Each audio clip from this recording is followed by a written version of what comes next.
Tama. Simpleng example. And yet, yun yung pinagbabawal. Okay, humalo sa gulo. Magulo na nga eh. Tama ba? Kaya minsan, pag nasosobran na tayo sa komentaryo, sarili mo na rin ang sumaway sa'yo, tama na. Sobra ka na. Hindi na maganda. Tingin ka sa salamin, tapos sabihan mo yung sarili mo. Wala namang mababago eh, kahit ano pa yung sabihin mo eh.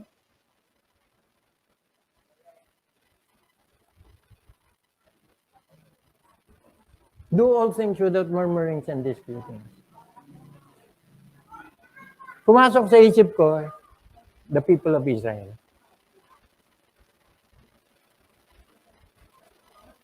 Para baliwalain natin ito, napakasimple. Hindi simple yan. Maraming gera.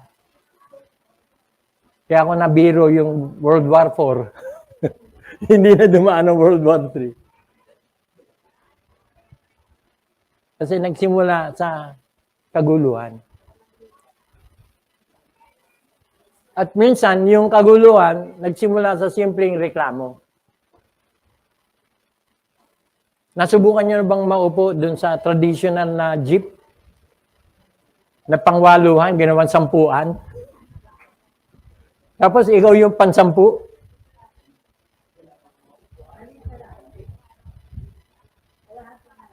Buti nga kung may kalahati. Minsan nakaupo ka sa paa mo eh. Para masabi lang nakaupo ka. Wag mo sabihin hindi ka nagreklamo. Usog-usog naman dyan. Ayun, simula na ng gulo yun. Saka pa uusog. Sino may kasalanan doon? Sisihin yung driver, sasabihin yung driver, sasakay-sakay ka eh. Nakuha niyo yung point? May mga gulo tayong pinasok na tayo rin may kagagawan. Kaya, ano maririnig nyo bandang huli? Ayaw mo pala siksikan, di mag-taxi ka. Hello? Kaya? Teka, sobra na ako sa illustration. Pero nakita natin kung gaano kakomplikado ang buhay pagka maraming reklamo. Hello? Hi! Ikaw, ano reklamo mo sa buhay? Bukod sa iyong kapitbahay. Mga anak, anong iyong problema sa buhay? Mga nanay, mga tatay?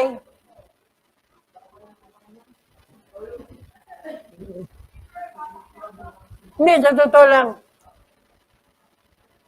Normal na reaction yung magreklamo eh. Bakit? Kasi may isip ka eh. Nakikita mo, may mali, kaya ka nagre-reklamo, may mali. Ibig sabihin, dahil may mali, may kalayaan ka na magbunga nga. Kaya marami nagpapatayan sa kalsada eh. Hello? Another example na naman yun. Kasi pwedeng hindi mapunta doon. Kung nagpaubaya ka na lang. Kaya marami tayong away mag-asawa na bakit tumantong doon? Yun yung tanong. Ba't tumantong doon? May pumatol eh.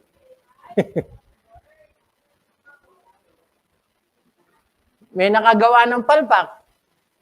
Masyado nang hinighlight. Hindi ko man sinasabi huwag pansinin. Ang sinasabi ko lang, huwag patulan. Kasi there is such a thing as pagpaparaya. Sa traffic, walang aksidente kung bawat isa nagpaparaya. Tumutok. Di ba? Kasi sa driver, mahilig yung ungos.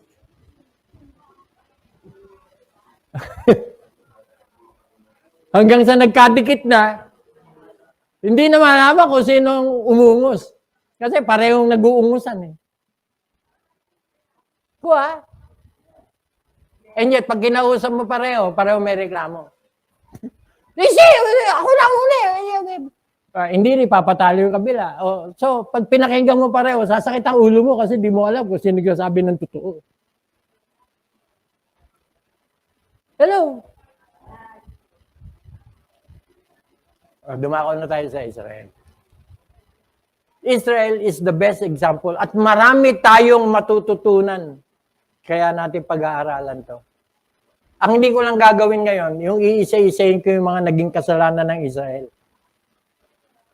Kasi bala kong gawin yung ginawa ni Bernie. Talagang inisa-isa ni Bernie yung kasalanan. Pakikiapid, pangangalun niya. Talagang inisa-isa ni Bernie. At hindi naman mali na isa-isahin. Kasi binanggit eh. Ano yun? Pagka ginawa ko yun, aabot tayo hanggang next month. Pero siyempre, dahil hindi tayo nagmamadali, di ba Jacob? Dahil hindi tayo nagmamadali, pwede kong ipagpaliban. Yung nga, utang ko pa sa inyo yung kay Marta eh. No, babayaran ko yun. Huwag kang mag-alala.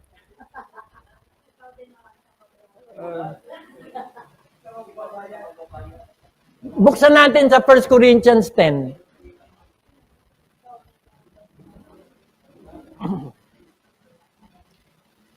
First Corinthians chapter 10.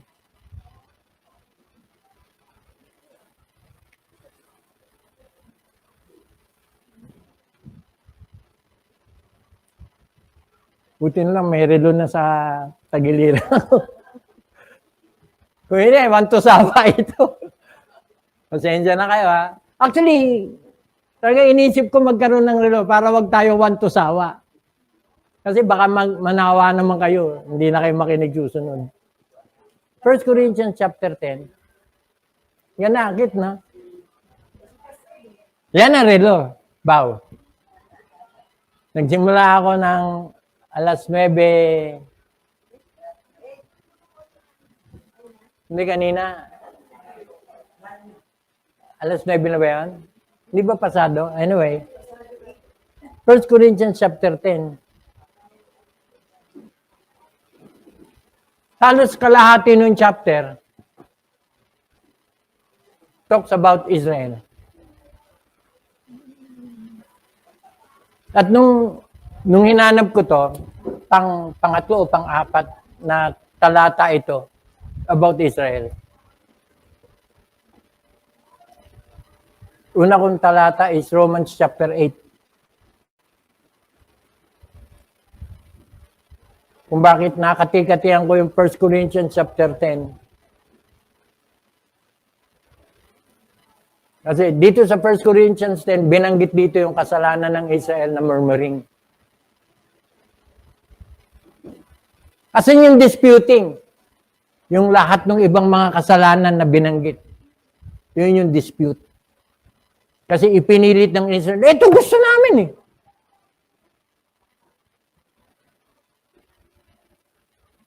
Isa lang ang gusto ng Diyos, kabanalan at katuwiran ng Israel, ng kanyang bayan. Ipinilit ng Israel, hindi, ayaw namin yan eh. Ito gusto namin. Kaya may idolatry, may lust, may fornication. Imagine niyo ha. Tinempt ng Israel ang Diyos. Tempt na isang katangian ng kalaban. Ang Diablo, the main characteristic is that he is the tempter. Ginawa ng Israel sa Diyos.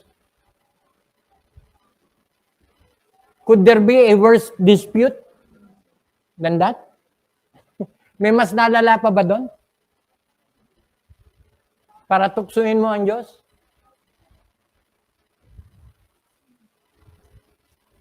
Lahat ng yan, example ng Israel. 1 Corinthians chapter 10, simula sa verse 1 hanggang verse 5.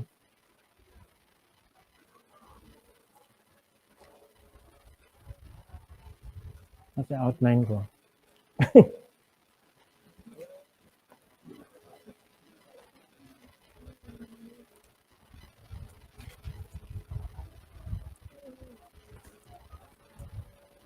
Pakilagay dyan, Ina, yung word na experiences.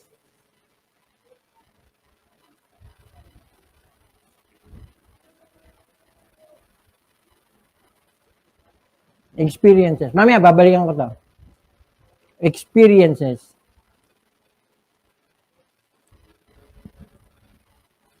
Paano mo nalaman, pastor, na Israel yan? Verse 1.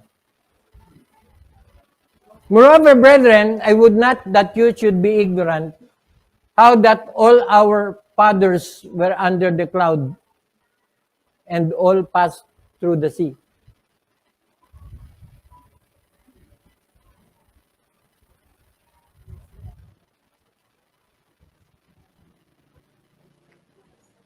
This is talking about Israel. Kasi sa New Testament, every time mention yung our fathers, mga ninuno. At usually, ang nagsasalita, Hudyo. Si Pablo, bilang isang Hudyo, nung sinabi niya ito sa mga taga-Korinto, gusto ko malaman nyo to, ayoko mag-i-ignorante kayo. Na ang ating mga ninuno, yan, Israel yun. Yung kanilang pinanggalingan. Tapos, pakibilugan nyo yung every time binabanggit yung all. All. All. They were, that all our fathers were under the cloud, and all passed through the sea, and they were all baptized unto Moses in the cloud and in the sea, and did all eat the same spiritual meat, and did all drink the same spiritual drink, for they drank of that spiritual rock that followed them, and that rock was Christ. So, talking about Israel as a nation, they were all sharers of the same experiences. When I say experiences, the benefits that they received, the benevolence from God that they enjoyed, all of them shared.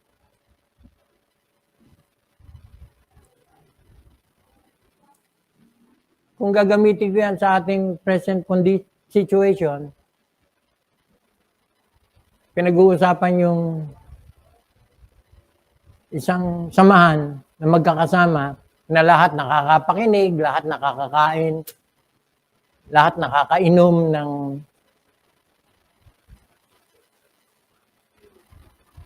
we share the same heritage, we share the same race, we share the same beliefs, we share the same blessings coming from God.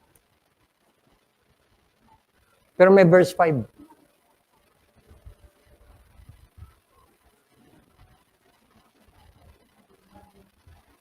Verse 5.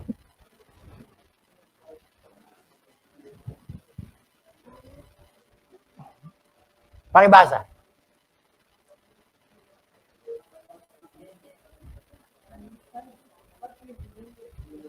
So, sama-samang nakalasap, nakatikim ng biyaya. When I say biyaya, yung kabutihan at mga provision na galing sa Diyos. Nung umulan, hindi lang yung isang parte ang nabasa. Hindi, lahat nabasa. Nung nagpaulan ng mana, lahat nakakain.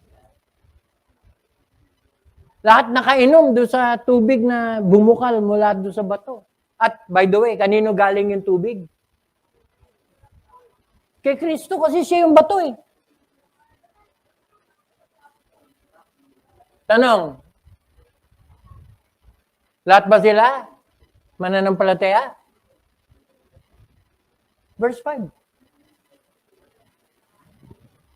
But with many of them, take note, hindi sinabing few. Kasi ba't kailangan mo i-emphasize yun? Eh sabi. Ang sa akin, pinapansin ko lang, pinupuna ko lang. Kasi ang gusto ko malaman, bakit sinabi.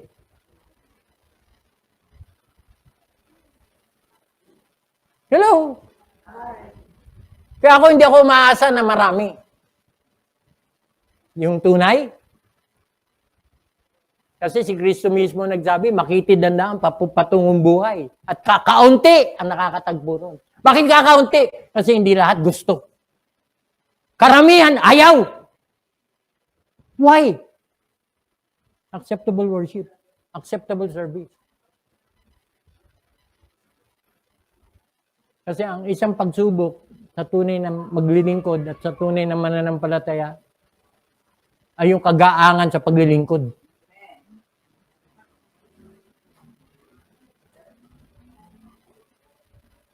Hindi ka naglilingkod kasi komportable. Hindi ka naglilingkod kasi madali.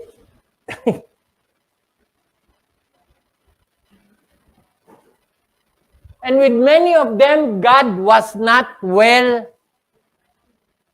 pleased.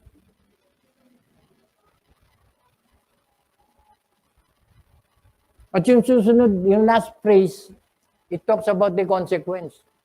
Kasi hindi nalugod ng Diyos, ibinuwal sila sa ilang. Alam niyo kung salitang buwal? Yung parang piyesta, maghahanda ka ng baka, ibubuwal mo. Yeah, marami nang nalalaman niya, ibuwal na yan.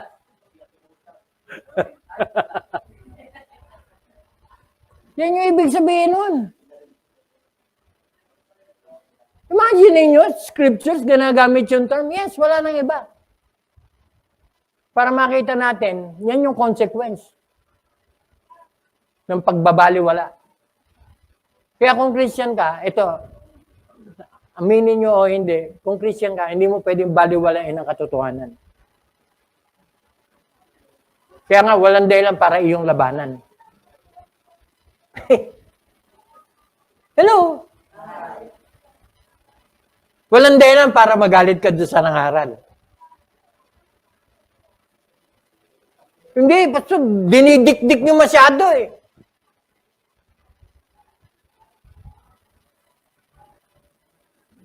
Ganun ba dating?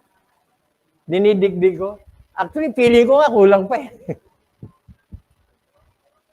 Kasi kung sakali mang dinidikdik ko, yung pwersa ng pagdidikdik ko, hindi para sa inyo. Hindi para sa akin. Kasi yun yung tanggap ko doon sa talata. Kapag gumaganyan-ganyan ako, hindi naman kayo nasasaktan ako eh. Tama? Pasensya na kayo kasi gusto ko maramdaman eh. Kaya kung ano yung nagiging epekto sa inyo, makakaasa ka, doble epekto sa akin. I'm not just preaching for the sake of preaching para marinig nyo. Hindi. I am preaching kasi ito yung natutunan ko at gusto ko ibahagi sa inyo. Ngayon, kung masama yun, alam mo na. Kasi wala naman akong balak i-keep ka kung ayaw mo. Hello?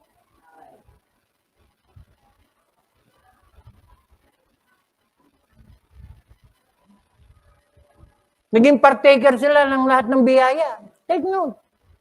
Natikman nila lahat, nalasap nila lahat.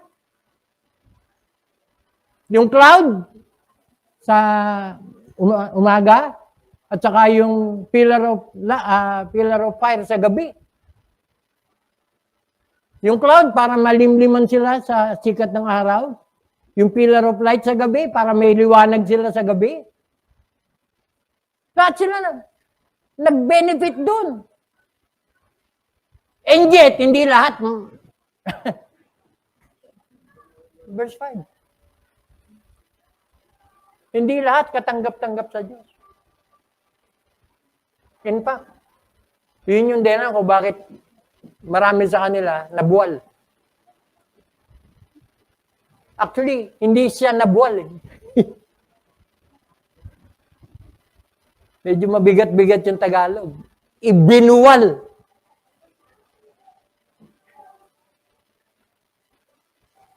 Alam mo yung tanggap ko? Anong tanggap ko doon sa salitang ibinwal? Wala nang say-say, nabubuhay ka pa, o pues, umalis ka na. Yun yung ibinwal. Kung iiramin ko pa yung dialogue ni Duterte, bakit ibinubuwal yung mga, wala na silang silbi sa komunidad eh. Di ba? Masakit ng katotohanan. And yet,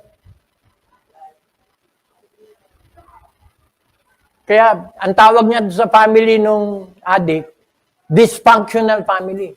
Why? Kasi lahat ng yun, magiging biktima na doon sa adik.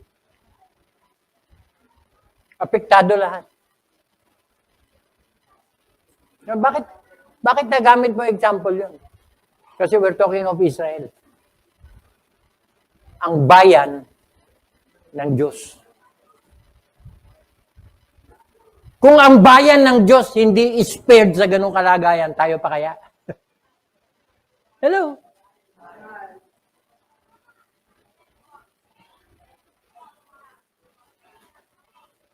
But with many of them, God was not well pleased.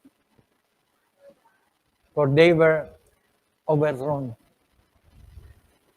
in the wilderness. Alam natin yung storya. Actually, pwedeng din na natin buksan. Naalala niyo yung mga panahon na pinagkakagat sila ng ahas? Nangamatay? At ang sabi, inutos kay Moses, gumawa ka ng tansong ahas, ilagay mo sa tungkod, itaas mo. At lahat ng titingin doon sa ahas, maliligtas.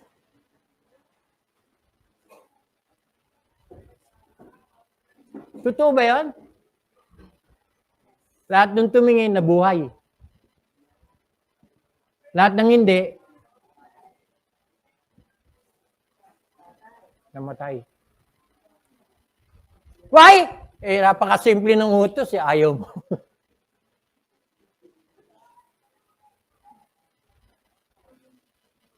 Isang palatandaan, mga kapatid, na pag pinairan mo talaga sarili mo, mapapahama ka.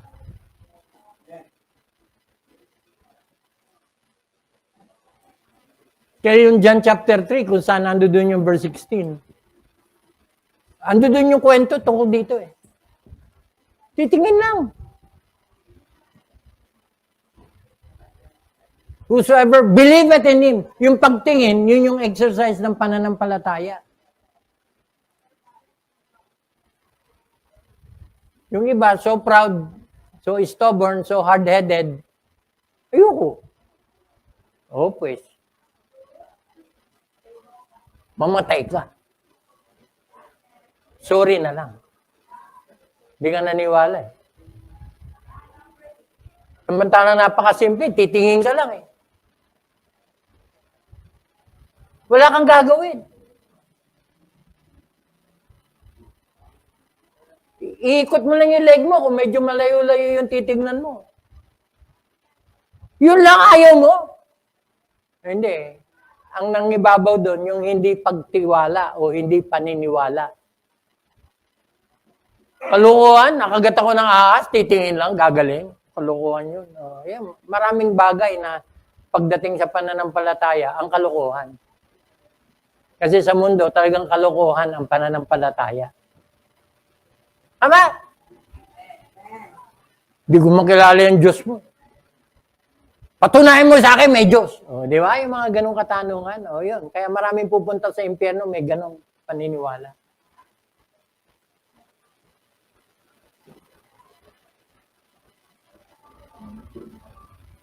And the best example ng ganong paniniwala is the Jews. May Diyos na kami. Yung Diyos namin, Diyos ni Abraham. Kaya yun yung nasa Romans eh. Ama namin si Abraham eh. Sasabihin mo, hindi yan. Walang iba. Si Kristo pinag-uusapan. paniwalaan nyo si Kristo, sino man sasampalataya, maliligtas. Hindi! Ama namin si Abraham eh. Hindi naman kami putok sa buhay. Ang dami na. Disputing and murmuring. Pero hindi yun yung ginamit ko example. Ang ginamit ko example, itong 1 Corinthians chapter 10. Why? Look at verse 6. Bakit natin ito pinag-uusapan? Para magkaroon tayo ng halimbawa.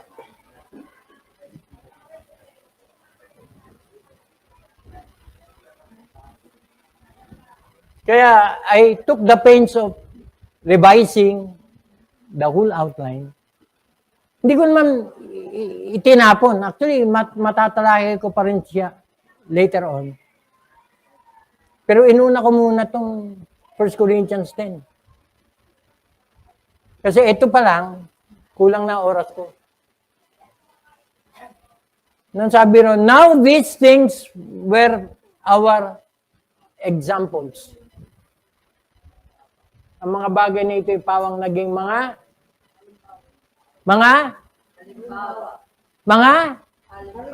ano ang halimbawa?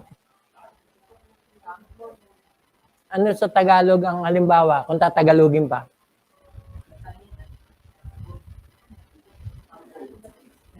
Ha? Wow! Kung ano naman, sample. Spelling S-A-M-P-O-L. Sample. Halimbawa, when we say halimbawa, sa English, the word model. Modelo. Kaya pag sinabing kinukuha ka ng maging model, payag ka agad. Naku, malaki kita niya sa Puneraria Pass. Siyempre, imo-model mo yung ataol. Papasok ka sa ataol. Of course, sample lang yun. Huwaran yung gusto ko makuha ang word. Ang tagal nating naisip yun. When we say huwaran, meron tayong pwedeng balikan na ating maiintindihan yung puntong pinag-uusapan. Tama? Kasi aminin natin, murmuring and disputing is one of the problems na nagkokos ng kaguluhan sa mundo.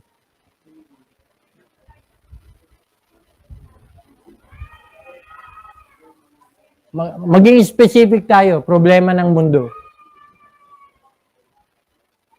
Marami tayong reklamo. Maging specific tayo per bansa. Ang bansang Pilipinas hindi nawawala dun sa kategory ng most corrupt.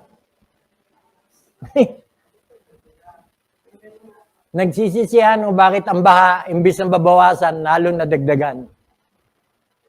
Saan dinala yung pondo? Yan na naman, Pastor. Akala ko ba iniiwasan natin? Hindi, nagbibigay lang ako ng huwaran. Kasi sa totoo lang, kung hindi mag-iiba ang Kristiyano, wala na talaga pag-asa ang mundo.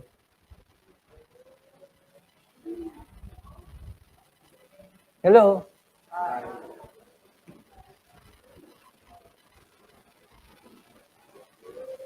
These things were our examples to the intent. Ano yung dahilan? Bakit binigyan tayo ng example? So that we should not lust after evil things as they also lasted. Kaya hindi talaga maiiwasan. Kailangan ipaliwanag ko yung mga binanggit na issue. Kasi itong mga issue na binanggit dito ay both murmurings and disputings. Neither be, number one, idolaters. Unang-unang binanggit na problema ng Israel, idolatry. O, akala ko ba niniwala sila sa isang Diyos? Diyos ni Abraham. Pero naalala nyo, nung umakyat si Moses sa bundok, para kunin yung 10 kautusan na kung saan nandun din yung kautusan about idolatry. Pagbaba niya, ano meron? Di ba? Hello? Aware kayo ron? Kasi huwag kayong mag-alala, tatalakayin ko yun later. Neither be ye idolaters, as were some of them. As it is written, the people sat down and eat and drink and rose up to play. Paano naging idolatry yun? Paano naging idolatry yung the people sat down and drink? Alam niyo kung ano ito? This is orgy. Nagpasasa, kaya they sat and drink. Yun yung nagagawa ng idolatry. And the worst idolatry na we can be ever guilty of is the idolatry of self. Walang binigyan kasiyahan kundi yung sarili. Kaya sabi rito, with many of them, God was not well pleased. Why? Kasi ang naging goal nila is to please themselves. And that's the worst kind of idolatry. Na wala kang ibang ginodiyos kundi sarili mo.